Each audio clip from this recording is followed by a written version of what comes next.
ಆತ್ಮೀಯ 10ನೇ ತರಗತಿ ವಿದ್ಯಾರ್ಥಿಗಳಿಗೆ ಇವತ್ತಿನ ಈ ವಿಡಿಯೋ ಪಾಠಕ್ಕೆ ಸ್ವಾಗತ. ಇವತ್ತು ನಾವು 10ನೇ ತರಗತಿಗೆ ಸಂಬಂಧಪಡ್ತಕ್ಕಂತಹ ಪೂರ್ವ ಸಿದ್ಧತಾ ಪರೀಕ್ಷೆ 2026 ದಿನಾಂಕ 5/1/2026ರಂದು ನಡೀತಕ್ಕಂತಹ ರಾಜ್ಯ ಮಟ್ಟದ ಪೂರ್ವ ಸಿದ್ಧತಾ ಪರೀಕ್ಷೆ 1 ಆಗಿರ್ತಕ್ಕಂಥದ್ದು. ಈ ಒಂದು ಪ್ರಶ್ನೆ ಪತ್ರಿಕೆ ಉತ್ತರಗಳ ಸಹಿತ ಚರ್ಚೆ ಮಾಡ್ತಾ ಇದ್ದೀವಿ. ಇದು KSEEB ಬೋರ್ಡ್ನವರೇ ರಿಲೀಸ್ ಮಾಡಿರ್ತಕ್ಕಂತಹ ಪ್ರಶ್ನೆ ಪತ್ರಿಕೆ ಉತ್ತರಗಳ ಸಹಿತ ಇಲ್ಲಿ ಚರ್ಚೆ ಮಾಡ್ತಾ ಇದ್ದೀವಿ. ಈ ಒಂದು ಪ್ರಶ್ನೆ ಪತ್ರಿಕೆ ಮತ್ತು ಉತ್ತರಗಳು ಕೇವಲ ನಿಮ್ಮ ಪೂರ್ವ ಸಿದ್ಧತಾ ಪರೀಕ್ಷೆಗೆ ಅಷ್ಟೇ ಅಲ್ಲದೆ ವಾರ್ಷಿಕ ಪರೀಕ್ಷೆಗೂ ಕೂಡ ಬಹಳಷ್ಟು ಅನುಕೂಲಕಾರಿಯಾಗಿರ್ತಕ್ಕಂಥದ್ದು. ಹಾಗಾಗಿ ತಡ ಮಾಡದೆ ನಾವಿಲ್ಲಿ ಇವತ್ತು 2025-26ರ SSLC ಮಾದರಿ ಉತ್ತರ ಪತ್ರಿಕೆ 1 ಪೂರ್ವ ಸಿದ್ಧತಾ ಪರೀಕ್ಷೆಗೂ ಆಯಿತು ಮತ್ತು ವಾರ್ಷಿಕ ಪರೀಕ್ಷೆಗೂ ಕೂಡ ಈ ಒಂದು ಪ್ರಶ್ನೆ ಪತ್ರಿಕೆ ಬಹಳಷ್ಟು ಉಪಯೋಗಕಾರಿಯಾಗಿರ್ತಕ್ಕಂಥದ್ದು. ಇವತ್ತಿನ ಈ ವಿಡಿಯೋದಲ್ಲಿ ನಾವು ಪ್ರಥಮ ಭಾಷೆ ಕನ್ನಡಕ್ಕೆ ಸಂಬಂಧಪಡ್ತಕ್ಕಂತಹ 100 ಅಂಕಗಳಿಗೆ ಬರ್ತಕ್ಕಂಥ ಪ್ರಶ್ನೆ ಪತ್ರಿಕೆಯನ್ನು ಉತ್ತರಗಳ ಸಹಿತ ಚರ್ಚೆ ಮಾಡೋಣ. ತಡ ಮಾಡದೆ ಈ ಒಂದು ಪ್ರಶ್ನೆ ಪತ್ರಿಕೆಯನ್ನು ಉತ್ತರಗಳ ಸಹಿತ ಚರ್ಚೆಯನ್ನು ಪ್ರಾರಂಭಿಸ್ತಕ್ಕಂಥದ್ದು. ಈ ಕೆಳಗಿನ ಪ್ರಶ್ನೆಗಳಿಗೆ ಅಥವಾ ಅಪೂರ್ಣ ಹೇಳಿಕೆಗಳಿಗೆ 4 ಆಯ್ಕೆಗಳನ್ನ ನೀಡಲಾಗಿದೆ. ಅವುಗಳಲ್ಲಿ ಸೂಕ್ತವಾದ ಉತ್ತರವನ್ನು ಆರಿಸಿ ಕ್ರಮಾಕ್ಷರದೊಂದಿಗೆ ಬರೆಯಿರಿ. ಬಹು ಆಯ್ಕೆಯ ಪ್ರಶ್ನೆಗಳು ನಿಮಗೆ 6 ಪ್ರಶ್ನೆಗಳು ಇರ್ತಕ್ಕಂಥದ್ದು. ವರ್ಗೀಯ ವ್ಯಂಜನದ ಪಂಚಮಾಕ್ಷರಗಳಿವು. ವರ್ಗೀಯ ವ್ಯಂಜನದ ಪಂಚಮಾಕ್ಷರಗಳು ಯಾವುವು ಅಂತಕ್ಕಂಥದ್ದು. ಇವು ಇಲ್ಲಿ ಉತ್ತರ ನೋಡೋದಾದರೆ ಅನುನಾಸಿಕಗಳು ವರ್ಗೀಯ ವ್ಯಂಜನದ ಪಂಚಮಾಕ್ಷರಗಳಾಗಿರ್ತವೆ. ಪ್ರಶ್ನೆ 2, ಮಾತಂತು ಪದವು ಈ ಸಂಧಿಗೆ ಸೇರಿದೆ. ಈ ಮಾತಂತು ಅಂತಕ್ಕಂತಹ ಈ ಪದ ಯಾವ ಸಂಧಿಗೆ ಸೇರಿದೆ ಅಂತಂದರೆ ಇದು ಲೋಪ ಸಂಧಿಗೆ ಸೇರಿರ್ತಕ್ಕಂತಹ ಪದವಾಗಿರ್ತಕ್ಕಂಥದ್ದು. ಪ್ರಶ್ನೆ 3, ಒಂದು ಪೂರ್ಣ ಕ್ರಿಯಾಪದದೊಂದಿಗೆ ಸ್ವತಂತ್ರವಾಗಿರುವ ವಾಕ್ಯ. ಒಂದು ಪೂರ್ಣ ಕ್ರಿಯಾಪದದೊಂದಿಗೆ ಸ್ವತಂತ್ರವಾಗಿರುವ ವಾಕ್ಯ ಯಾವುದಪ್ಪ ಅಂತಂದರೆ ಸಾಮಾನ್ಯ ವಾಕ್ಯ ಆಗಿರ್ತಕ್ಕಂಥದ್ದು. ಕ್ರಿಯಾಪದದ ಮೂಲ ರೂಪವನ್ನು ಏನಂತ ಕರಿತೀವಿ? ಕ್ರಿಯಾಪದದ ಮೂಲ ರೂಪವನ್ನು ನಾವು ಧಾತು ಅಂತ ಕರಿತೀವಿ. ಮುಂದಿನ ಪ್ರಶ್ನೆ ಸಂಖ್ಯೆ 5, ಲೋಕದೋಳ್ ಎಂಬ ಪದದಲ್ಲಿರುವ ವಿಭಕ್ತಿ. ಲೋಕದೋಳ್ ಎಂಬ ಈ ಪದದಲ್ಲಿರ್ತಕ್ಕಂಥ ವಿಭಕ್ತಿ ಪ್ರತ್ಯಯ ಯಾವುದಪ್ಪ ಅಂತಂದರೆ ಸಪ್ತಮಿ ಆಗಿರ್ತಕ್ಕಂಥದ್ದು. ಪ್ರಶ್ನೆ ಸಂಖ್ಯೆ 6, ಮುಂಗೈ ಪದವು ಈ ಸಮಾಸಕ್ಕೆ ಉದಾಹರಣೆ ಆಗಿದೆ. ಈ ಮುಂಗೈ ಅಂತಕ್ಕಂತಹ ಪದ ಯಾವ ಸಮಾಸಕ್ಕೆ ಉದಾಹರಣೆ ಆಗಿದೆ ಅಂತಂದರೆ ಇದು ಅಂಸಿ ಸಮಾಸಕ್ಕೆ ಉದಾಹರಣೆ ಆಗಿರ್ತಕ್ಕಂಥದ್ದು. ಮುಂದಿನ ಪ್ರಶ್ನೆ ಸಂಖ್ಯೆ 2, ಈ ಕೆಳಗಿನವುಗಳಲ್ಲಿ ಮೊದಲೆರಡೂ ಪದಗಳಿಗೆ ಸಂಬಂಧಿಸಿದಂತೆ ಮೂರನೇ ಪದಕ್ಕೆ ಸರಿ ಹೊಂದುವ ಸಂಬಂಧಿ ಪದವನ್ನು ಬರೆಯಿರಿ. ವೀರ ಬೀರ, ಕೊಡಲಿ ಕುಟಾರ, ನದಿ ರೂಢನಾಮ, ವಿಜ್ಞಾನಿ ಅನ್ವರ್ಥನಾಮ, ಬನ್ನಿ ಬನ್ನಿ ದ್ವಿರುಕ್ತಿ, ಹಾಲು ಜೇನು ಜೋಡು ನುಡಿ, ನೋಟ ಕೃದಂತ ಭಾವನಾಮ, ಪೇರ್ಮೆ ತದ್ಯತಾಂತ ಭಾವನಾಮ ಆಗಿರ್ತಕ್ಕಂಥದ್ದು. ಮುಂದಿನ ಪ್ರಶ್ನೆ, ಈ ಕೆಳಗಿನ ಪ್ರತಿಯೊಂದು ಪ್ರಶ್ನೆಗಳಿಗೂ ಒಂದೊಂದು ವಾಕ್ಯದಲ್ಲಿ ಉತ್ತರವನ್ನು ಬರೆಯಿರಿ ಅಂತಕ್ಕಂಥ ಪ್ರಶ್ನೆಗೆ ಭಾಷೆ ಯಾವುದಕ್ಕೆ ಸಾಧನವಾಗಿದೆ? ನಮ್ಮ ಸುತ್ತಮುತ್ತಲಿನವರೊಡನೆ ವ್ಯವಹರಿಸುವುದಕ್ಕೆ ಹಾಗೂ ವಿಚಾರ ವಿನಿಮಯ ಮಾಡುವುದಕ್ಕೆ ಭಾಷೆ ಒಂದು ಅಮೂಲ್ಯ ಸಾಧನವಾಗಿದೆ. ಶಾನುಭೋಗರು ಚಿಕ್ಕನಾಯಕನಹಳ್ಳಿಗೆ ಏಕೆ ಹೋಗಿದ್ದರು ಅಂತಕ್ಕಂಥ ಪ್ರಶ್ನೆಗೆ ಉತ್ತರ, ಶಾನುಭೋಗರು ಚಿಕ್ಕನಾಯಕನಹಳ್ಳಿಗೆ ಎರಸಾಲಿಗೆ ಹೋಗಿದ್ದರು ಅಂತಕ್ಕಂಥದ್ದು 1 ಅಂಕದ ಪ್ರಶ್ನೆಗೆ ಉತ್ತರ. ಲೇಖಕರು ವರ್ಣಿಸಿದ ಲಂಡನ್ನಿನ ಪೇಟೆಯಲ್ಲಿರುವ ಸ್ಟೇಷನರಿ ಅಂಗಡಿಯ ಹೆಸರೇನು? ಲೇಖಕರು ವರ್ಣಿಸಿದ ಲಂಡನ್ನಿನ ಪೇಟೆಯಲ್ಲಿರುವ ಸ್ಟೇಷನರಿ ಅಂಗಡಿಯ ಹೆಸರು ವೂಲ್ವರ್ತ್ ಅಂತಕ್ಕಂಥದ್ದು ಇದು ಸ್ಟೇಷನರಿ ಅಂಗಡಿಯ ಹೆಸರಾಗಿರ್ತಕ್ಕಂಥದ್ದು. ಕಾಶ್ಯಪಿ ವಿದ್ಯಾಭ್ಯಾಸಕ್ಕಾಗಿ ತನ್ನ ಮಕ್ಕಳನ್ನು ಯಾರ ಬಳಿಗೆ ಕಳುಹಿಸಿದನು? ಕಾಶ್ಯಪಿ ವಿದ್ಯಾಭ್ಯಾಸಕ್ಕಾಗಿ ತನ್ನ ಮಕ್ಕಳನ್ನು ತನ್ನ ಅಣ್ಣನಾದ ಸೂರ್ಯಮಿತ್ರನ ಬಳಿಗೆ ಕಳುಹಿಸಿದಳು. ಮುಂದಿನ ಪ್ರಶ್ನೆ, ಹಲಗಲಿಯ ಗುರುತು ಉಳಿದಂತಾಯಿತು ಏಕೆ? ಕುಂಪಣಿ ಸರ್ಕಾರದ ದಂಡು ಹಲಗಲಿಗೆ ಬೆಂಕಿ ಹಚ್ಚಿ ಸುಟ್ಟು ಬೂದಿ ಮಾಡಿದರಿಂದ ಗುರುತು ಉಳಿದಂತಾಯಿತು. ಮುಂದಿನ ಪ್ರಶ್ನೆ ಸಂಖ್ಯೆ 16, ಕುಂಭಸಂಭವ ಎಂದು ಯಾರನ್ನು ಕರೆಯಲಾಗಿದೆ? ಪ್ರಶ್ನೆ ನೋಡ್ರಿ, ಕುಂಭಸಂಭವ ಅಂತ ಯಾರನ್ನು ಕರೆಯಲಾಗಿದೆ? ಉತ್ತರ, ಕುಂಭಸಂಭವ ಎಂದು ದ್ರೋಣಾಚಾರ್ಯರನ್ನು ಕರೆಯಲಾಗಿದೆ. ಪುಟ್ಟಪೋರಿ ಏನು ಮಾಡುತ್ತಿದ್ದಳು ಅಥವಾ ಏನು ಮಾಡುತ್ತಿದ್ದಾಳೆ? ಪುಟ್ಟಪೋರಿ ಮುಸುರೆ ತಿಕ್ಕುತ್ತಿದ್ದಾಳೆ. ಎಲ್ಲಿ? ಹೊರಗೆ. ಪುಟ್ಟಪೋರಿ ಏನು ಮಾಡುತ್ತಿದ್ದಾಳೆ? ಪುಟ್ಟಪೋರಿ ಹೊರಗೆ ಮುಸುರೆ ತಿಕ್ಕುತ್ತಿದ್ದಾಳೆ. ಇನ್ನು ಮುಂದಿನ ಪ್ರಶ್ನೆ, ಈ ಕೆಳಗಿನ ಪ್ರಶ್ನೆಗಳಿಗೆ 3 ಅಥವಾ 4 ವಾಕ್ಯಗಳಲ್ಲಿ ಉತ್ತರವನ್ನು ಬರೆಯಿರಿ. ಕೇಳಿಕೊಟ್ಟಿರ್ತಕ್ಕಂಥ ಪ್ರಶ್ನೆಗಳನ್ನ 3 ಅಥವಾ 4 ವಾಕ್ಯಗಳಲ್ಲಿ ಉತ್ತರವನ್ನು ಬರಿತಕ್ಕಂಥದ್ದು. ವ್ಯಾವಹಾರಿಕ ಮತ್ತು ಗ್ರಾಂಥಿಕ ಭಾಷೆಯ ಲಕ್ಷಣಗಳ್ಯಾವುವು? ಉತ್ತರ: ವ್ಯಾವಹಾರಿಕವೆಂದರೆ ಜೀವದ್ ಭಾಷೆ, ಅದರಲ್ಲಿ ಜನರು ಮಾತನಾಡುತ್ತಾರೆ, ವ್ಯವಹರಿಸುತ್ತಾರೆ. ಉದಾಹರಣೆ: ಕನ್ನಡ, ತಮಿಳು, ತೆಲುಗು, ತುಳು, ಮರಾಠಿ, ಉರ್ದು, ಇಂಗ್ಲಿಷ್. ಗ್ರಾಂಥಿಕವೆಂದರೆ ಅಭಿವೃದ್ಧಿ ಹೊಂದಿ ಗ್ರಂಥ ರಚನೆಯಲ್ಲಿ ಉಪಯೋಗವಾದ ಭಾಷೆ. ವ್ಯತ್ಯಾಸ ನೋಡ್ಕೋಬೇಕು. ಉದಾಹರಣೆ: ಸಂಸ್ಕೃತ, ಕನ್ನಡ, ಇಂಗ್ಲಿಷ್, ಪಾಳಿ ಇತ್ಯಾದಿ. ಎಲ್ಲ ವ್ಯಾವಹಾರಿಕ ಭಾಷೆಗಳು ಗ್ರಾಂಥಿಕವಾಗಬೇಕಿಲ್ಲ. ತುಳು ಒಂದು ಸುಂದರ ವ್ಯಾವಹಾರಿಕ ಭಾಷೆ, ಆದರೆ ಅದು ಗ್ರಾಂಥಿಕ ಭಾಷೆಯಲ್ಲ. ಹಾಗೆಯೇ ಎಲ್ಲ ಗ್ರಾಂಥಿಕ ಭಾಷೆಗಳು ಇಂದು ವ್ಯಾವಹಾರಿಕವಾಗಿ ಇರುವುದಿಲ್ಲ. ದೇವ ಭಾಷೆ ಎನ್ನಿಸಿಕೊಂಡ ಸಂಸ್ಕೃತ ಸರ್ವಸಂಪನ್ನತೆಯಿಂದ ಕೂಡಿದ ಗ್ರಾಂಥಿಕ ಭಾಷೆಯಾಗಿದೆ. ಆದರೆ ಇದು ಇಂದು ಯಾವೊಂದು ಪ್ರದೇಶದಲ್ಲಿಯೂ ಕೂಡ ಅದು ವ್ಯಾವಹಾರಿಕ ಭಾಷೆಯಾಗಿ ಇರುವುದಿಲ್ಲ. ಇನ್ನು ಮುಂದಿನ ಪ್ರಶ್ನೆ ಸಂಖ್ಯೆ 19. ನಾಲ್ವಡಿ ಕೃಷ್ಣರಾಜ ಒಡೆಯರ ಕಾಲದಲ್ಲಿ ಕಾರ್ಯರೂಪಕ್ಕೆ ಬಂದ ನೀರಾವರಿ ಯೋಜನೆಗಳು ಯಾವುವು? ಉತ್ತರ: ನಾಲ್ವಡಿ ಕೃಷ್ಣರಾಜ ಒಡೆಯರ ಕಾಲದಲ್ಲಿ 1900ರಲ್ಲಿ ಶಿವನ ಸಮುದ್ರದ ಬಳಿ ಕಾವೇರಿ ನದಿ ನೀರಿನಿಂದ ಪ್ರಾರಂಭಿಸಿದ ಶಿವನ ಸಮುದ್ರ ಜಲವಿದ್ಯುತ್ ಯೋಜನೆ. 1907ರಲ್ಲಿ ವಾಣಿವಿಲಾಸ ಸಾಗರ ಅಣೆಕಟ್ಟು ಅಥವಾ ಮಾರಿಕಣಿವೆ ಅಂತ ಕೂಡ ಕರೀತಾರೆ. 1911ರಲ್ಲಿ ಕಾವೇರಿ ನದಿಗೆ ಅಡ್ಡಲಾಗಿ ಕನ್ನಂಬಾಡಿಯನ್ನು ಕೃಷ್ಣರಾಜ ಸಾಗರ ಅಣೆಕಟ್ಟು ನಿರ್ಮಾಣ ಮುಂತಾದ ವಿದ್ಯುತ್ ಮತ್ತು ನೀರಾವರಿ ಯೋಜನೆಗಳು ಕಾರ್ಯರೂಪಕ್ಕೆ ಬಂದಿರತಕ್ಕಂಥವು. ಪ್ರಶ್ನೆ ಸಂಖ್ಯೆ 20. ಲಂಡನ್ನಿನ ಹೆಣ್ಣು ಮಕ್ಕಳು ಯಾವ ಯಾವ ಕೆಲಸದಲ್ಲಿ ನಿಯುಕ್ತರಾಗಿರುತ್ತಾರೆ? ಉತ್ತರ ನೋಡೋದಾದರೆ, ಲಂಡನ್ನಿನ ಹೆಣ್ಣುಮಕ್ಕಳು ಉಪಹಾರ ಗೃಹಗಳಲ್ಲಿ ಮಾಣಿಗಳಾಗಿ, ದೊಡ್ಡ ದೊಡ್ಡ ಅಂಗಡಿಗಳಲ್ಲಿ ಟೈಪಿಸ್ಟ್ ಆಗಿ, ಕಾರಕೂನರಾಗಿ ಅಥವಾ ಗುಮಾಸ್ತರು ಅಥವಾ ನಾವು ಕ್ಲರ್ಕ್ ಅಂತ ಹೇಳ್ತೀವಲ್ಲ ಅದು, ಹಾಗೂ ಸಿನಿಮಾ ಗೃಹದಲ್ಲಿ ಪ್ರೇಕ್ಷಕರಿಗೆ ಜಾಗವನ್ನು ಹುಡುಕಿಕೊಡುವ ಕೆಲಸದಲ್ಲಿ ಲಂಡನ್ನಿನ ಹೆಣ್ಣು ಮಕ್ಕಳು ನಿಯುಕ್ತರಾಗಿರುತ್ತಾರೆ. ಮುಂದಿನ ಪ್ರಶ್ನೆ: ಸೂರ್ಯಮಿತ್ರನು ಮಾವನೆಂದು ತಿಳಿದಾಗ ವಾಯುಭೂತಿ ಪ್ರತಿಕ್ರಿಯೆ ಹೇಗಿತ್ತು? ಮುಂದಿನ ಪ್ರಶ್ನೆ ನೋಡೋದಾದರೆ ಪ್ರಶ್ನೆ ಸಂಖ್ಯೆ 21. ಸೂರ್ಯಮಿತ್ರನು ಮಾವನೆಂದು ತಿಳಿದಾಗ ವಾಯುಭೂತಿಯ ಪ್ರತಿಕ್ರಿಯೆ ಹೇಗಿತ್ತು? ಸೂರ್ಯಮಿತ್ರನು ಮಾವನೆಂದು ತಿಳಿದಾಗ ಸೂರ್ಯಮಿತ್ರ ಮಾಡಿದ್ದು ಎಲ್ಲವೂ ಅಪಕಾರ ಎಂದು ಯೋಚಿಸಿದನು. ನಮ್ಮ ಮಾವ ಭಿಕ್ಷೆ ಎತ್ತಿಕೊಂಡು ಬಂದ ಕೂಳಿಗೆ ಅಥವಾ ಇಲ್ಲಿ ಅನ್ನಕ್ಕೆ ತುಸು ಎಣ್ಣೆಯನ್ನಾಗಲಿ ಮಜ್ಜಿಗೆಯನ್ನಾಗಲಿ ಒಂದು ದಿನವೂ ಕೊಡಿಸಲಿಲ್ಲ. ಕೆರೆಗೆ ನಾವು ಮೀಯಲು ಹೋದಾಗಲೂ ಇವನು ಎಣ್ಣೆಯ ವಾಸನೆಯನ್ನು ನೋಡಿಸಲಿಲ್ಲ. ತಾನು ಆಗಾಗ ಹಲವು ನೆಂಟರಿಷ್ಟರು ಕರೆಸಿ ನಮ್ಮ ಕಣ್ಣೆದುರೇ ದಿವ್ಯಾಹಾರವನ್ನು ಉಣ್ಣುತ್ತಿದ್ದನು. ಆಳುಗಳಿಗೆ ಔತಣದೂಟವಾಗುತ್ತಿದ್ದಿತು. ಯಾವ ಹಬ್ಬದಲ್ಲೂ ನಮಗೆ ಇವನು ಊಟವಿಡಿಸಲಿಲ್ಲ ಎಂದು ಜರಿದನು. ಇವನು ಪಂಚಮಹಾಪಾತಕನೇ ಸರಿ. 7-8 ವರ್ಷ ನಮ್ಮನ್ನು ಶತ್ರುಗಳಂತೆ ದಂಡಿಸಿದನು ಎಂದು ವಾಯುಭೂತಿ ಪ್ರತಿಕ್ರಿಯೆ ಆಗಿರತಕ್ಕಂಥದ್ದು. ಮುಂದಿನ ಪ್ರಶ್ನೆ: ಹೊಸಗಾಲದ ಹಸು ಮಕ್ಕಳನ್ನು ಹಕ್ಕಿ ಹೇಗೆ ಹರಿಸಿದೆ? ಕಾಲವು ಯುಗಗಳ ಹಣೆಬರಹವನ್ನು ಅಳಿಸಿ ಹಾಕಿ ಹೊಸತನವನ್ನು ಅಥವಾ ಒಳ್ಳೆಯತನವನ್ನು ಹೊಸ ಹಣೆಬರಹವನ್ನು ಬರೆದು ಎಲ್ಲರಿಗೂ ಬದಲಾವಣೆಯಾಗುವ ಒಳ್ಳೆಯ ಭಾಗ್ಯವನ್ನು ತೆರೆದುಕೊಟ್ಟಿದೆ. ಹಾಗೆಯೇ ರೆಕ್ಕೆಯ ಬೀಸುತ್ತಾ ಮೇಲಕ್ಕೆ ಹಾರುವ ಈ ಹೊಸಗಾಲದ ಹಸು ಮಕ್ಕಳಿಗೆ ಹೊಸ ಚೈತನ್ಯವನ್ನು ಅಥವಾ ಶಕ್ತಿಯನ್ನು ನೀಡುತ್ತಾ ಉತ್ತಮ ಭವಿಷ್ಯಕ್ಕಾಗಿ ಶುಭ ಹರಿಸಿದೆ. ಮುಂದಿನ ಪ್ರಶ್ನೆ: ಹಲಗಲಿಗೆ ದಂಡು ಬರಲು ಕಾರಣವೇನು ಅಂತಕ್ಕಂಥ ಪ್ರಶ್ನೆಗೆ ಈ ಪ್ರಶ್ನೆಗೆ ಉತ್ತರ: ಹಲಗಲಿಯ ಬೇಡರು ಕುಂಪಣಿ ಸರ್ಕಾರ ಹೊರಡಿಸಿದ ನಿಶಸ್ತ್ರೀಕರಣ ಆದೇಶವನ್ನು ವಿರೋಧಿಸಿ ತಮ್ಮಲ್ಲಿರುವ ಆಯುಧಗಳನ್ನು ಕೊಡಲು ಒಪ್ಪದೆ ದಂಗೆ ಎದ್ದು ಮುಂಗಾರಿನ ಸಿಡಿಲು ಸಿಡಿಯುವ ಹಾಗೆ ಗುಂಡು ಹೊಡೆದರು. ಇದರಿಂದ ಬ್ರಿಟಿಷ್ ಸೈನಿಕರು ದಂಗು ಹಿಡಿದು ದೂರ ಸರಿದು ನಿಂತರು. ಆಗ ಇನ್ನೂ ಹೆಚ್ಚಿನ ದಂಡು ಬರಲಿ ಎಂದು ಸಾಹೇಬ ಜೆ.ಬಿ. ಸೆಟನ್ಕರ್ ಪತ್ರ ಬರೆದು ತನ್ನ ಮೇಲಿನ ಅಧಿಕಾರಿಗೆ ಕಳುಹಿಸಿದನು. ಆಗ ದಂಡು ತಯಾರಾಗಿ ಹಲಗಲಿಗೆ ಬಂದಿತು. ಭಗತ್ ಸಿಂಗನ ತಾಯಿಯ ಕಣ್ಣುಗಳಿಂದ ನೀರು ಧಾರಾಕಾರವಾಗಿ ಹರಿಯಲು ಕಾರಣವೇನು ಅಂತಕ್ಕಂಥ ಪ್ರಶ್ನೆಗೆ ಎಲ್ಲ ಮಕ್ಕಳು ಸಂಜೆ ಶಾಲೆಯಿಂದ ಮನೆಗೆ ಬಂದಿದ್ದರು. ಆದರೆ ಬಾಲಕ ಭಗತ್ ಸಿಂಗ್ ಮಾತ್ರ ಮನೆಗೆ ಬಂದಿರಲಿಲ್ಲ.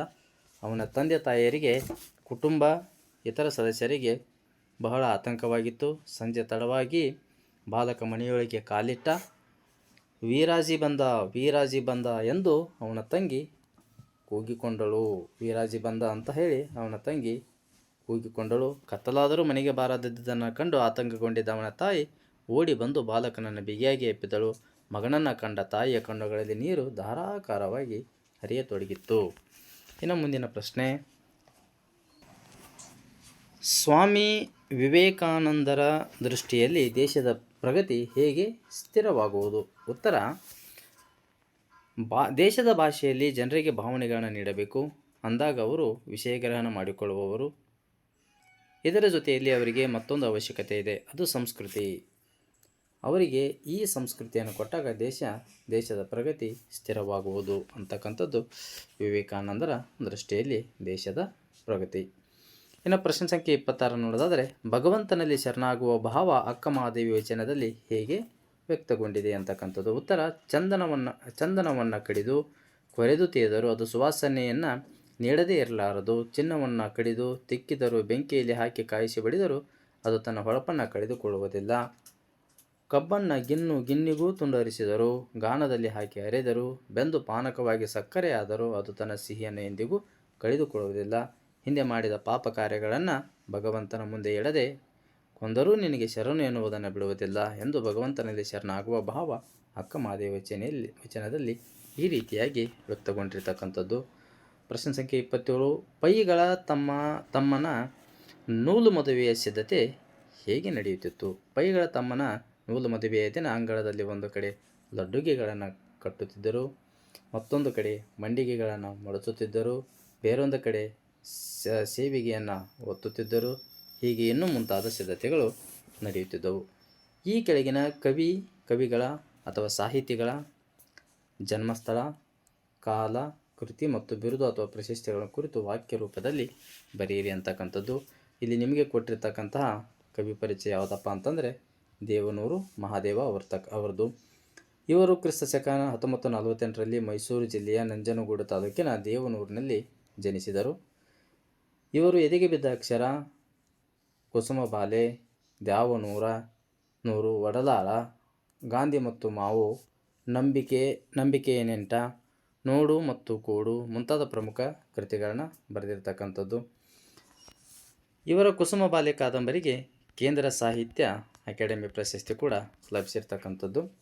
ಒಡಲಾಳ ಕೃತಿಗೆ ಭಾರತೀಯ ಭಾಷಾ ಪ್ರಶಸ್ತಿ, ಕರ್ನಾಟಕ ರಾಜ್ಯೋತ್ಸವ ಪ್ರಶಸ್ತಿ ಕೂಡ ಲಭಿಸಿರ್ತಕ್ಕಂಥದ್ದು. ಇನ್ನು ಎರಡನೆಯ ಕವಿ ಪರಿಚಯ ಪಂಪ. ಇವರು ಕ್ರಿಸ್ತಶಕ ಸುಮಾರು 902ರಲ್ಲಿ ವೆಂಗಿಮಂಡಲದ ವೆಂಗಿಪಳು ಅಗ್ರಹಾರದಲ್ಲಿ ಜನಿಸ್ತಾರೆ. ಚಾಲುಕ್ಯರ ದೊರೆ ಹರಿಕೇಸರಿಯ ಆಸ್ಥಾನದ ಕವಿಯಾಗಿರ್ತಕ್ಕಂತಹ ಪಂಪನು ವಿಕ್ರಮಾರ್ಜುನ ವಿಜಯ, ಆದಿಪುರಾಣ ಎಂಬ ಮಹಾ ಕಾವ್ಯಗಳನ್ನು ಕೂಡ ರಚಿಸ್ತಾರೆ. ಕನ್ನಡದ ರತ್ನತ್ರಯರಲ್ಲಿ ಒಬ್ಬನಾಗಿದ್ದ ಈತನಿಗೆ ಸರಸ್ವತಿ ಮಣಿಹಾರ, ಸಂಸಾರ ಸಾರೋದಯ, ಕವಿತಾ ಗುಣಾರ್ಣವ ಎಂಬ ಬಿರುದುಗಳು ಕೂಡ ಇರತಕ್ಕಂಥದ್ದು. ಇನ್ನು ಮುಂದಿನ ಪ್ರಶ್ನೆ, ಈ ಕೆಳಗಿನ ಪದ್ಯಭಾಗಕ್ಕೆ ಪ್ರಸ್ತಾರ ಹಾಕಿ ಘನ ವಿಭಾಗ ಮಾಡಿ ಛಂದಸ್ಸಿನ ಹೆಸರನ್ನು ಬರೆಯಿರಿ ಅಂತಕ್ಕಂಥದ್ದು 3 ಅಂಕಗಳಿಗಿರ್ತಕ್ಕಂತಹ ಪ್ರಶ್ನೆ ಇದಾಗಿರ್ತಕ್ಕಂಥದ್ದು. ಪದ್ಯ ನೋಡೋದಾದರೆ, ನನಗೆ ಮನಮಿಂದು ಶೂನ್ಯಂ, ಮನೆ ಶೂನ್ಯಂ, ಬಿಡು ಶೂನ್ಯಮಾದುದು ಸಕಲ ಅಂತಕ್ಕಂಥ ಈ ಒಂದು ಪದ್ಯಕ್ಕೆ ಪ್ರಸ್ತಾರ ಹಾಕಿ ಈ ಮೇಲಿನ ಪದ್ಯವು ಕಂದೆ ಪದ್ಯದ ಲಕ್ಷ್ಯವನ್ನು ಹೊಂದಿರತಕ್ಕಂಥದ್ದು. ಮುಂದಿನ ಪ್ರಶ್ನೆ, ಈ ವಾಕ್ಯದಲ್ಲಿರೋ ಅಲಂಕಾರವನ್ನು ಹೆಸರಿಸಿ ಲಕ್ಷಣ ಬರೆದು ಸಮನ್ವಯಗೊಳಿಸಿರಿ ಅಂತಕ್ಕಂಥದ್ದು. ಇಲ್ಲಿ ಪ್ರಶ್ನೆ ಸಂಖ್ಯೆ 31 ನೋಡಿದರೆ, ಮಾರಿ ಗೌತನವಾಯಿತು ನಾಳಿನ ಭಾರತವು, ಇದು ರೂಪಕ ಅಲಂಕಾರಕ್ಕೆ ಉದಾಹರಣೆಯಾಗಿರ್ತಕ್ಕಂಥದ್ದು. ಇದರ ಲಕ್ಷಣ ಕೂಡ ಇಲ್ಲಿ ಬರೆಯಲಾಗಿರ್ತಕ್ಕಂಥದ್ದು. ಉಪಮೇಯ ನಾಡಿನ ಭಾರತ ಯುದ್ಧ, ಉಪಮಾನ ಮಾರಿಗೆ ಔತಣ, ಸಮನ್ವಯ ಇಲ್ಲಿ ಉಪಮೇಯವಾದ ನಾಳಿನ ಭಾರತ ಯುದ್ಧವನ್ನು ಉಪಮಾನವಾದ ಮಾರಿಗೆ ಔತಣಕ್ಕೆ ಅಭೇದವಾಗಿ ರೂಪಿಸಿ ವರ್ಣಿಸಲಾಗಿದೆ. ಮುಂದಿನ ಪ್ರಶ್ನೆ, ಈ ಕೆಳಗಿನ ಗಾದೆಗಳಲ್ಲಿ ಯಾವುದಾದ್ರೂ ಒಂದನ್ನು ಗಾದೆ ಮಾತನ್ನು ವಿಸ್ತರಿಸಿ ಬರೆಯಿರಿ ಅಂತಕ್ಕಂಥದ್ದು 3 ಅಂಕಗಳಿಗಿರ್ತಕ್ಕಂಥ ಪ್ರಶ್ನೆ. ಕೈ ಕೆಸರಾದರೆ ಬಾಯಿ ಮೊಸರು, ಇದು ನಿಮಗೆ ಸಾಮಾನ್ಯವಾಗಿ ಎಲ್ಲ ಗಾದೆಗಳಿಗೂ ಬರೀಬೇಕಾಗಿರ್ತಕ್ಕಂಥದ್ದು. ಕೈ ಕೆಸರಾದರೆ ಬಾಯಿ ಮೊಸರು ಅಂತಕ್ಕಂತಹ ಈ ಒಂದು ಗಾದೆಯನ್ನು ವಿಸ್ತರಿಸಿ ಇಲ್ಲಿ 3 ಅಂಕಗಳಿಗೆ ಬರ್ತಕ್ಕಂತಹ ಉತ್ತರವನ್ನು ಇಲ್ಲಿ ಬರೆಯಲಾಗಿದೆ. ತಮಗೆ ಬೇಕಿದ್ದರೆ ವಿಡಿಯೋವನ್ನು ಸ್ವಲ್ಪ ಹೊತ್ತು ಸ್ಟಾಪ್ ಮಾಡಿ ತಾವು ಅದನ್ನು ಬರ್ಕೋಬೋದು. 2ನೇ ಪ್ರಶ್ನೆ, ಮನಸ್ಸಿದ್ದರೆ ಮಾರ್ಗ ಅಂತಕ್ಕಂತಹ ಈ ಒಂದು ಗಾದೆಯನ್ನು ಕೂಡ ಇಲ್ಲಿ ವಿಸ್ತರಿಸಿ ಬರೆಯಲಾಗಿರ್ತಕ್ಕಂಥದ್ದು.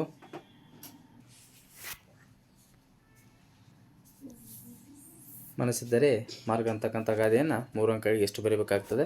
ಇನ್ನು ಮುಂದಿನ ಪ್ರಶ್ನೆ, ಈ ಕೆಳಗಿನ ವಾಕ್ಯ ಅಥವಾ ಹೇಳಿಕೆಯನ್ನು ಸಂದರ್ಭ ಮತ್ತು ಸ್ವಾರಸ್ಯವನ್ನು ಬರೆಯಿರಿ ಅಂತಕ್ಕಂಥದ್ದು ನೋಡ್ಬೋದು. ಮಡಿಯಬೇಕಾದರೆ ಮಾಡಿಯೇ ಮಡಿಯುತ್ತೇನೆ. ಆಯ್ಕೆ ಈ ವಾಕ್ಯವನ್ನು ಎನ್ ಮೂರ್ತಿರಾವ್ ಅವರ ಸಮಗ್ರ ಲಲಿತ ಪ್ರಬಂಧಗಳು ಎಂಬ ಸಂಕಲನದಿಂದ ಆಯ್ದ ವ್ಯಾಘ್ರಗೀತೆ ಎಂಬ ಪಾಠದಿಂದ ಆರಿಸಿಕೊಳ್ಳಲಾಗಿದೆ. ಸಂದರ್ಭ ಇಲ್ಲಿ ಕೊಟ್ಟಿರ್ತಕ್ಕಂಥದ್ದು.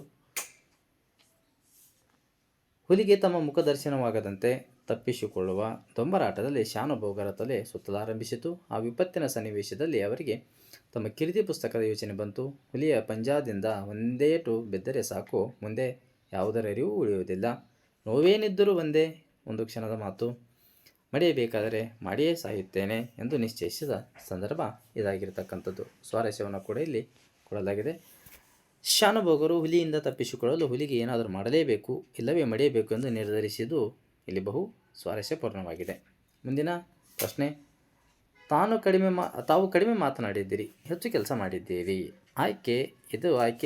ಈ ವಾಕ್ಯವನ್ನು ಭಾಗ್ಯಶಿಲ್ಪಿಗಳು ಪಾಠದ ಭಾಗವಾಗಿ DS ಜಯಪ್ಪಗೌಡ ಅವರು ರಚಿಸಿರುವ ದಿವಾನ್ ಸರ್ ಎಂ ವಿಶ್ವೇಶ್ವರಯ್ಯನವರ ಕಾರ್ಯಸಾಧನೆಗಳು ಎಂಬ ಕೃತಿಯಿಂದ ಆಯ್ದುಕೊಂಡಿರತಕ್ಕಂತಹ ಸರ್ ಎಂ ವಿಶ್ವೇಶ್ವರಯ್ಯ ಎಂಬ ಪಾಠದಿಂದ ಆಯ್ಕೆ ಮಾಡಿಕೊಳ್ಳಲಾಗಿದೆ.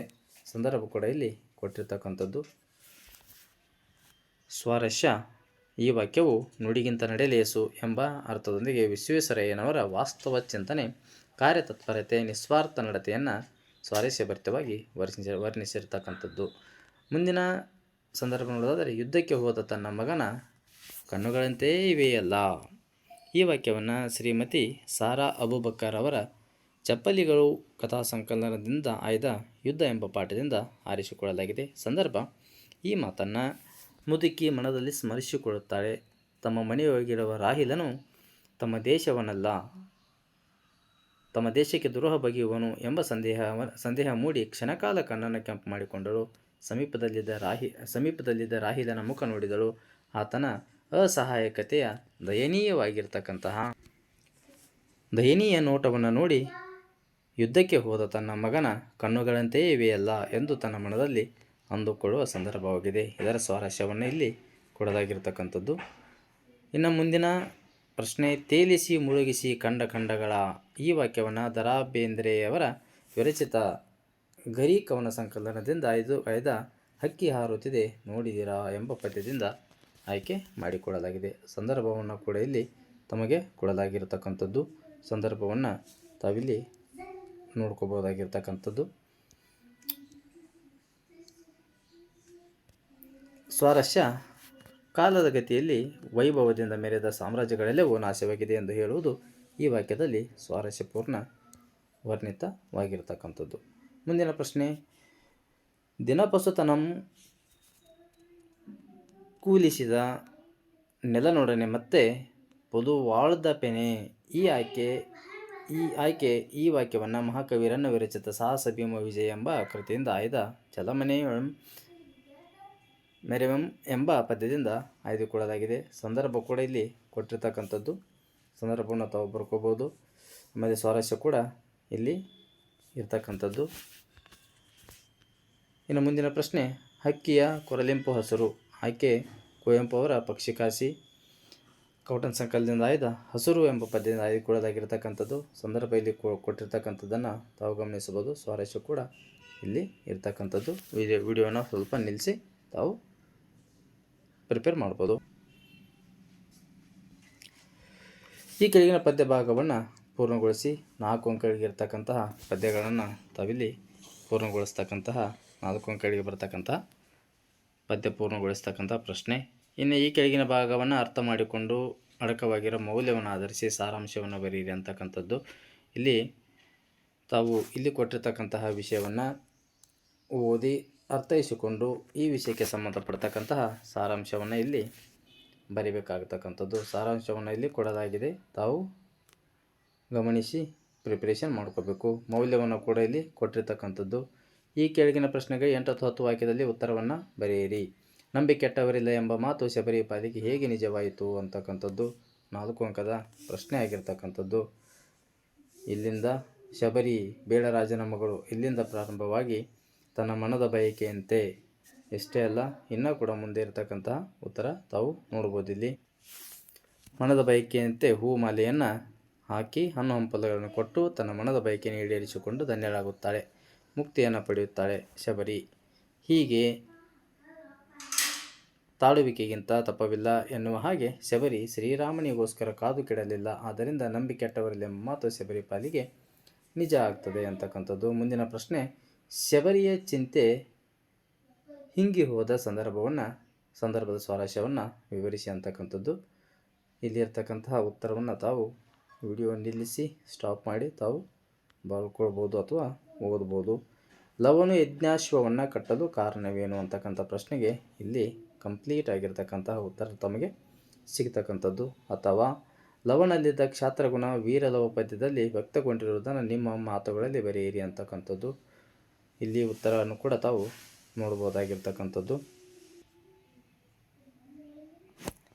ರಾಮನೊಬ್ಬನೇ ವೀರನು ಎಂಬ ವಾಕ್ಯವನ್ನು ಓದಿದ ಲವನ ಕ್ಷಾತ್ರಗುಣ ಹೊರಹೊಮ್ಮುತ್ತದೆ. ಇವನ ಗರ್ವವನ್ನು ಬಿಡಿಸಬೇಕು, ಇಲ್ಲದಿದ್ದರೆ ನನ್ನ ತಾಯಿಯನ್ನು ಬಂಜೆ ಎನ್ನದಿರುವರೇ ಎಂದು ಹೇಳುತ್ತಾನೆ. ಜೊತೆಗೆ ರಾಮನಿಗಿಂತ ಮಿಗಿಲಾದ ಶಕ್ತಿ ತೋಳಬಲ್ಲ ತನ್ನಲ್ಲಿಯೂ ಇದೆ ಎಂಬ ಶೌರ್ಯ ಗುಣ ಆತನಲ್ಲಿ ಹುದುಗಿದೆ. ಮುನಿಸುತ್ತರು ಹೆದರಿ ಕುದುರೆಯನ್ನು ಬಿಟ್ಟು ಬಿಡು ಎಂದಾಗ, ನೀವು ಬ್ರಾಹ್ಮಣರ ಮಕ್ಕಳು, ನಿಮಗೆ ಅಂಜಿಕೆ, ಆದರೆ ಇವನು ಜಾನಕಿಯ ಮಗ, ಹೆದರುವನೇ ಎಂದು ಹೇಳುವಲ್ಲಿ ಅವನ ನಿರ್ಭಯ ಮತ್ತು ಕ್ಷಾತ್ರಗುಣವನ್ನು ತೋರ್ತಕ್ಕಂಥದ್ದು. ಈ ಕೆಳಗಿನ ಗದ್ಯ ಭಾಗವನ್ನು ಮನಸ್ಸಿನಲ್ಲಿ ಓದಿಕೊಂಡು ಕೊಟ್ಟಿರುವ ಪ್ರಶ್ನೆಗಳಿಗೆ ಉತ್ತರ ಬರೆಯಿರಿ. ಇಲ್ಲಿ ನಿಮಗೊಂದು ಪ್ಯಾಸೇಜ್ ಕೊಟ್ಟಿರ್ತಕ್ಕಂಥದ್ದು. ಇದನ್ನು ಓದಿಕೊಂಡು ಕೆಳಗೆ ಕೊಟ್ಟಿರ್ತಕ್ಕಂಥ ಪ್ರಶ್ನೆಗೆ 2 ಅಂಕಗಳು, ಪ್ರತಿ ಪ್ರಶ್ನೆಗೂ 2 ಅಂಕಗಳಿರ್ತಕ್ಕಂಥದ್ದು. ಇಲ್ಲಿ ಕೇಳಿರ್ತಕ್ಕಂಥ ಪ್ರಶ್ನೆ, ಧರ್ಮದ ರಕ್ಷಣೆಯಿಂದ ಸಿಗುವ ಲಾಭಗಳನ್ನು ತಿಳಿಸಿ ಅಂತಕ್ಕಂಥದ್ದು. 2 ಅಂಕಗಳು ಇಷ್ಟು ಬರೀಬೇಕು. ನಿಜವಾದ ಧರ್ಮದ ಕೆಲಸಗಳು ಯಾವ ಅಂತಕ್ಕಂಥದ್ದು ಇನ್ನೊಂದು ಪ್ರಶ್ನೆ ಇದೆ, ಅದಕ್ಕೂ ಕೂಡ ಅಲ್ಲಿ ಮೇಲೆ ಇರತಕ್ಕಂಥ ಗದ್ಯಾಂಶವನ್ನು ಓದ್ಕೊಂಡು ಕೆಳಗಿರ್ತಕ್ಕಂಥ ಪ್ರಶ್ನೆಗಳಿಗೆ ಉತ್ತರವನ್ನು ಬರೆಯಿರಿ. ಇನ್ನು ಮುಂದಿನ ಪ್ರಶ್ನೆ, ಈ ಕೆಳಗಿನ ಯಾವುದಾದರೂ ಒಂದಕ್ಕೆ ಕೊಟ್ಟಿರುವ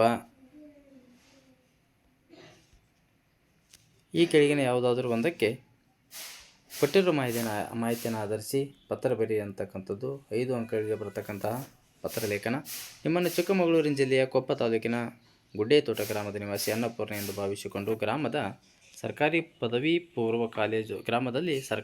ಪೂರ್ವ ಕಾಲೇಜನ್ನು ಆರಂಭಿಸುವಂತೆ ಕೋರಿ ಶಿಕ್ಷಣ ಸಚಿವರಿಗೆ ಪತ್ರವನ್ನು ಬರೀತಕ್ಕಂಥದ್ದು.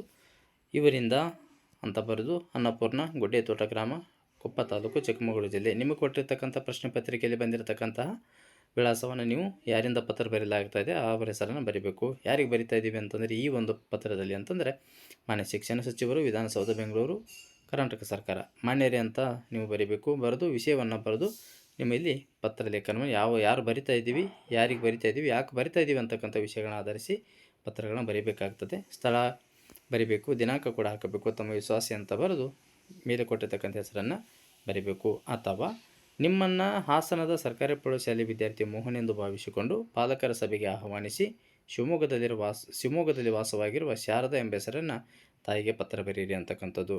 ಯಾರಿಂದ ಪತ್ರ ಬರೀಲಾಗ್ತದೆ? ಮೋಹನ್ ಅವರಿಂದ. ಯಾರಿಗೆ ಬರಿತಾ ಇದ್ದೀವಿ? ತಾಯಿಯವರಿಗೆ. ಮೋಹನ್ 10ನೇ ತರಗತಿ ಸರ್ಕಾರಿ ಪ್ರೌಢಶಾಲೆ ಹಾಸನ, ದಿನಾಂಕ 18/3/2026. ಪೂಜ್ಯ ಮಾತೃಶ್ರೀ ಅವರಿಗೆ ನಿಮ್ಮ ಮಗನಾದ ಮೋಹನ್ ಮಾಡುವ ಶಿರಸಾಷ್ಟಾಂಗ ನಮಸ್ಕಾರಗಳು. ನಾನು ಇಲ್ಲಿ ಆರೋಗ್ಯವಾಗಿದ್ದೇನೆ, ನೀವು ಮತ್ತು ನಿಮ್ಮ ಮನೆಯವರು ಆರೋಗ್ಯವಾಗಿದ್ದೀರಿ ಎಂದು ಭಾವಿಸುತ್ತೇನೆ. ನನ್ನ ವಿದ್ಯಾಭ್ಯಾಸವು ಅತ್ಯುತ್ತಮವಾಗಿ ನಡೆಯುತ್ತದೆ. ಬೆಳಗ್ಗೆ ಬೇಗನೆ ಎದ್ದು ಓದುತ್ತಿದ್ದೇನೆ. ನಿಮ್ಮ ಆಸೆಯಂತೆ SSLCಯಲ್ಲಿ ಪ್ರಥಮ ಸ್ಥಾನ ಪಡೆಯಲು ಪ್ರಯತ್ನಿಸುತ್ತಿದ್ದೇನೆ. ಮುಖ್ಯವಾಗಿ ಈ ಪತ್ರ ಬರೆಯಲು ಕಾರಣವೇನೆಂದರೆ, ದಿನಾಂಕ 23/2025 ನಮ್ಮ ಶಾಲೆಯಲ್ಲಿ ಪಾಲಕರ ಸಭೆಯನ್ನು ಏರ್ಪಡಿಸಲಾಗಿದೆ. ಆದರೆ ನೀವು ತಪ್ಪದೇ ಬರಬೇಕೆಂದು ತಮ್ಮಲ್ಲಿ ಬೇಡಿಕೊಳ್ಳುತ್ತಿದ್ದೇನೆ. ಪ್ರಣಾಮಗಳೊಂದಿಗೆ. ಇದು ಪತ್ರಲೇಖನ ಬರೀತಕ್ಕಂತಹ ಒಂದು ಪ್ರಶ್ನೆ ಆಗಿರ್ತಕ್ಕಂಥದ್ದು. ಮುಂದಿನ ಪ್ರಶ್ನೆ, ಕೆಳಗಿನ ಯಾವುದಾದರೂ ಒಂದು ವಿಷಯಕ್ಕೆ ಸಂಬಂಧಿಸಿದಂತೆ 15 ವಾಕ್ಯಗಳಿಗೆ ಕಡಿಮೆ ಇಲ್ಲದಂತೆ ಪ್ರಬಂಧವನ್ನು ಬರೆಯಿರಿ ಅಂತಕ್ಕಂಥದ್ದು. ಇದು ಕೂಡ ನಿಮಗೆ 5 ಅಂಕದ ಪ್ರಶ್ನೆ ಆಗಿರ್ತಕ್ಕಂಥದ್ದು. ಇಲ್ಲಿ ರಾಷ್ಟ್ರೀಯ ಹಬ್ಬಗಳ ಮಹತ್ವ, ಇದಕ್ಕೆ ನೀವು ಯಾವುದಾದ್ರೂ ಪ್ರಬಂಧವನ್ನು ಆಯ್ಕೆ ಮಾಡಿದರೂ ಕೂಡ ಫಸ್ಟಿಗೆ ಆ ಪ್ರಬಂಧದ ಹೆಸರು ಬರೆದು ಪ್ರಶ್ನೆ ಸಂಖ್ಯೆ ಆಯ್ಕೆ ಪ್ರಬಂಧ ಹೆಸರು ಬರೀಬೇಕು. ಆಮೇಲೆ ಪೀಠಿಕೆಯನ್ನು ಒಂದು 3 ರಿಂದ 4 ಲೈನ್ ಪೀಠಿಕೆಯನ್ನು ಬರೀಬೇಕು. ಆಮೇಲೆ ವಿಷಯ ನಿರೂಪಣೆಯನ್ನು ನೀವಿಲ್ಲಿ ಆಯ್ಕೆ ಮಾಡಿರ್ತಕ್ಕಂತಹ ಪ್ರಬಂಧಕ್ಕೆ ಸಂಬಂಧಪಡ್ತಕ್ಕಂಥ ವಿಷಯ ನಿರೂಪಣೆ ಮಾಡಬೇಕು. ರಾಷ್ಟ್ರೀಯ ಹಬ್ಬಗಳ ಮಹತ್ವದ ಕುರಿತಾಗಿರ್ತಕ್ಕಂತಹ ಭಾಳಷ್ಟು ಇಂಪಾರ್ಟೆಂಟ್ ಆಗಿರ್ತಕ್ಕಂತಹ ಪ್ರಬಂಧ ಆಗಿರ್ತಕ್ಕಂಥದ್ದು. ವಿಷಯ ನಿರೂಪಣೆ ನೋಡಿರಿ, ಸ್ವಾತಂತ್ರ್ಯ ದಿನಾಚರಣೆ ಬಗ್ಗೆ ಇದೆ, ಗಣರಾಜ್ಯೋತ್ಸವ ಬಗ್ಗೆ ಇದೆ, ಅಷ್ಟೇ ಅಲ್ಲದೆ ಗಾಂಧಿ ಜಯಂತಿ ಬಗ್ಗೆ ಇದೆ. ಹಾಗೆ ಕೊನೆಗೆ ಮರೆಯದೆ ತಾವು ಉಪಸಂಹಾರವನ್ನು ಬರೀಬೇಕು. ಪೀಠಿಕೆ ಬರೆಯೋ ಥರ ಉಪಸಂಹಾರವನ್ನು ಕೂಡ ಬರೀಬೇಕು. ಕನ್ನಡ ಭಾಷೆಯ ಬೆಳವಣಿಗೆಗೆ ಬೆಳವಣಿಗೆ ಮತ್ತು ಸಂವಾದಗಳೇನು ಅಂತಕ್ಕಂಥ ವಿಷಯದ ಮೇಲೆ ಪ್ರಬಂಧವನ್ನು ಬರೀಬೇಕು. ಇಲ್ಲಿ ಪೀಠಿಕೆ ಹಾಕಬೇಕು. ವಿಷಯ ನಿರೂಪಣೆಯನ್ನು ಕೂಡ ತಾವು ಮಾಡಬೇಕಾಗುತ್ತದೆ. ವಿಷಯ ನಿರೂಪಣೆಯನ್ನು ಇಲ್ಲಿ ಕೊಟ್ಟಿರ್ತಕ್ಕಂಥದ್ದು. ಕೊನೆಗೆ ಮತ್ತೆ ಇದಕ್ಕೂ ಕೂಡ ನಾವು ತಪ್ಪದೆ ಏನು ಮಾಡಬೇಕಾಗುತ್ತಪ್ಪ ಅಂತಂದರೆ ಈ ರೀತಿಯಾಗಿ ಉಪಸಂಹಾರವನ್ನು ಕೂಡ ತಾವು ಬರೀಬೇಕು. ಹಾಗಾಗಿ ಇದಕ್ಕೂ ಕೂಡ ನಿಮಗೆ 5 ಅಂಕಗಳಿರ್ತವೆ. ಸೊ ಇಲ್ಲಿವರೆಗೂ ಸಾಧ್ಯವಾದಷ್ಟು ನಾವು 10ನೇ ತರಗತಿ ಸಂಬಂಧಪಡ್ತಕ್ಕಂಥ ಪ್ರಥಮ ಭಾಷೆ ಕನ್ನಡ ವಿಷಯಕ್ಕೆ ಸಂಬಂಧಪಡ್ತಕ್ಕಂತಹ 100 ಅಂಕಗಳಿರ್ತಕ್ಕಂಥ ಪ್ರಶ್ನೆ ಪತ್ರಿಕೆ ಉತ್ತರವನ್ನು ಚರ್ಚೆ ಮಾಡಿದ್ವಿ. ಮುಂದೆ ಬರತಕ್ಕಂತಹ ಎಲ್ಲ ಪ್ರಶ್ನೆ ಪತ್ರಿಕೆಗಳು ಎಲ್ಲ ವಿಷಯದ ಪರ್ಟಿಕ್ಯುಲರ್ಲಿ ಇಂಗ್ಲೀಷ್ ವಿಷಯಕ್ಕೆ ಸಂಬಂಧಪಡ್ತಕ್ಕಂಥ ಪ್ರಶ್ನೆ ಪತ್ರಿಕೆಗಳನ್ನು ಭಾಳಷ್ಟು ಸರಿಯಾದ ಚೆನ್ನಾಗಿರ್ತಕ್ಕಂಥ ರೀತಿಯಲ್ಲಿ ತಮಗೆ ಅರ್ಥವಾಗುವ ರೀತಿಯಲ್ಲಿ ಪ್ರಶ್ನೆ ಪತ್ರಿಕೆ ಉತ್ತರಗಳ ಸಹಿತ ಚರ್ಚೆ ಮಾಡ್ತೀವಿ. ಧನ್ಯವಾದಗಳು.